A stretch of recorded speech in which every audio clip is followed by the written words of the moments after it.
The story begins in a remote village nestled deep within southern Nigeria's dense, ancient forests. The moon hangs low in the sky, casting long shadows across the village, where thatched huts stand silently under the eerie light.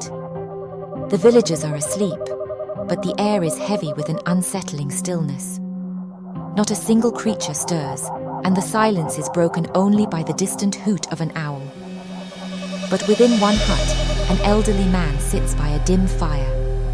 His name is Baba Agbaye, the village's revered witch doctor. He is a man of wisdom, known for his deep knowledge of herbs, incantations, and the ancient spirits that dwell in the world.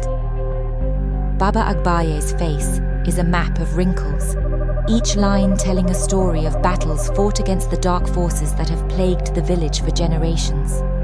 His eyes, though old, burn with an intensity that speaks of his unyielding determination. As Baba Agbaye stirs the pot of herbs simmering over the fire, a sudden gust of wind blows through the hut, extinguishing the flames and plunging the room into darkness. The old man does not flinch. Instead, he listens. From the shadows, a whisper emerges, soft at first, then growing louder, a chorus of voices murmuring in a language forgotten by time. "The witches are coming," the voices chant. "They seek to claim the village, to bend it to their will. Beware, Baba Agbaye, for they will test your resolve and your heart." Baba Agbaye closes his eyes and breathes deeply, summoning the strength of the ancestors. He knows that the witches of the forest, led by the fearsome Iyanla, have long sought to control the village. They thrive on fear and darkness, and they are relentless in their pursuit of power. But Baba Agbaye is sworn to protect the village, and he will not allow the witches to succeed. The scene shifts to the heart of the forest, where the witches are gathering under the cover of darkness. The trees seem to bend and twist unnaturally, forming a circle around a clearing where a large fire burns with a sickly green flame. The witches, clad in black robes that seem to blend with the shadows, move in a slow, deliberate dance around the fire. At the center of the circle stands Iyanla, the leader of the witches. Her face is hidden beneath a hood, but her eyes glow with a malevolent light. She is ancient and powerful, her voice carrying the weight of centuries. Iyanla speaks in a voice that is both seductive and terrifying, her words weaving a spell of dread. "Tonight, we shall claim what is ours," Iyanla declares. "The village has resisted us for too long, but no more. Baba Agbaye is old and weak. His time has passed. We shall break his spirit, corrupt his soul, and bring the villagers to their knees.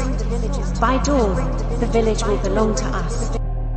The witches cackle in agreement, their laughter echoing through the forest like the cries of lost souls. The fire flares up, casting grotesque shadows on the trees as the witches continue their ritual, summoning dark spirits to aid in their conquest. Back in the village, Baba Agbaye begins his preparations.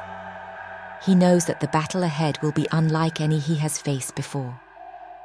The witches are cunning and ruthless, but he has the wisdom of the ages on his side. He reaches for his staff, carved from the sacred Iroko tree, and adorned with charms and talismans passed down through generations. Baba Agbaye steps outside his hut and walks to the center of the village, where a large baobab tree stands. This tree is sacred, a symbol of life and protection for the village. Baba Agbaye places his hand on the tree and begins to chant an ancient incantation, calling upon the spirits of the land to lend him their strength. As he chants, the ground beneath him begins to tremble, and the air hums with energy. The spirits respond, manifesting as glowing orbs of light that surround the village, forming a protective barrier. Baba Agbaye knows that this barrier will not hold forever, but it will buy him time to confront the witches. As midnight approaches, the witches arrive at the edge of the village, their presence announced by the sudden chill in the air. The villagers, sensing something amiss, awaken and gather nervously in their huts, peering out through the cracks in the walls. Iyanla steps forward, her eyes fixed on Baba Agbaye, who stands alone in the village square. The two adversaries lock eyes, and for a moment, the world seems to hold its breath. Iyanla speaks first, her voice dripping with disdain. Baba Agbaye, she sneers. You are a fool to think you can stand against us. The old ways are dying, and your power is but a flickering flame in the wind. Surrender the village to us, and I may yet spare your life. Baba Agbaye stands tall, his grip on his staff tightening. Iyanla, he replies, his voice steady and firm. You may have power, but it is born of darkness and deceit. From the spirits who protect this land.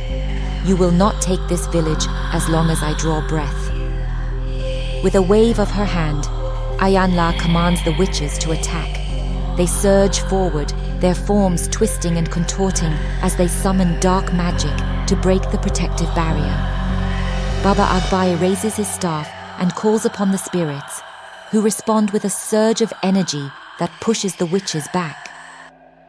But Iyanla is not so easily deterred. She begins to chant a spell, her voice rising in a crescendo of malevolent power. The ground beneath Baba Agbaye cracks open, and from the depths emerge shadowy figures, spirits of the dead, bound to the witch's will. They reach out with cold skeletal hands, trying to drag Baba Agbaye down into the earth. Baba Agbaye struggles against the pull of the spirits, his strength waning. But he knows that he cannot give in. With a final burst of energy, he drives his staff into the ground, creating a shockwave that disperses the spirits. The effort leaves him weakened, but he remains standing. Iyanla, enraged by Baba Agbaye's defiance, prepares to unleash her full power. But just as she is about to strike, a new figure emerges from the shadows. A young woman, dressed in simple clothes, but with an aura of calm strength. She is Adebisi, Baba Agbaye's apprentice, who has been quietly learning the ways of the spirits under his tutelage. Adebisi steps forward, placing herself between Baba Agbaye and Iyanla. She holds out her hands, and from them emanates a soft golden light, the light of pure, untainted power. The light spreads, pushing back the darkness and enveloping the village in its warmth. Iyanla hesitates, sensing the strength of the light. She realizes that Adebisi is the key to the village's salvation, a new force of good that she cannot easily overcome. With a snarl of frustration, Iyanla withdraws, commanding the witches to retreat. As the witches disappear into the night, the villagers emerge from their huts, their faces filled with awe and gratitude. Baba Agbaye, though exhausted, smiles with pride as he looks at Adebisi, knowing that the future of the village is in safe hands. The story ends with Baba Agbaye and Adebisi standing together beneath the baobab tree. Baba Agbaye, his voice filled with emotion, speaks to his apprentice.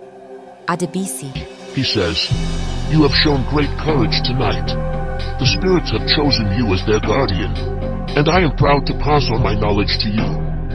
But remember, the path you walk is fraught with danger. You must always stay true to the light, and never let the darkness take hold." Adebisi nods solemnly, understanding the weight of her new responsibility.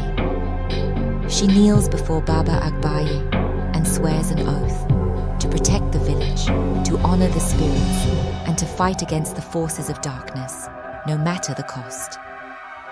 As the first light of dawn breaks over the horizon, the village is bathed in a warm, golden glow. The battle may be over, but the war against the witches is far from won. Yet, with Baba Agbaye's guidance and Adebisi's newfound strength, the village stands a fighting chance.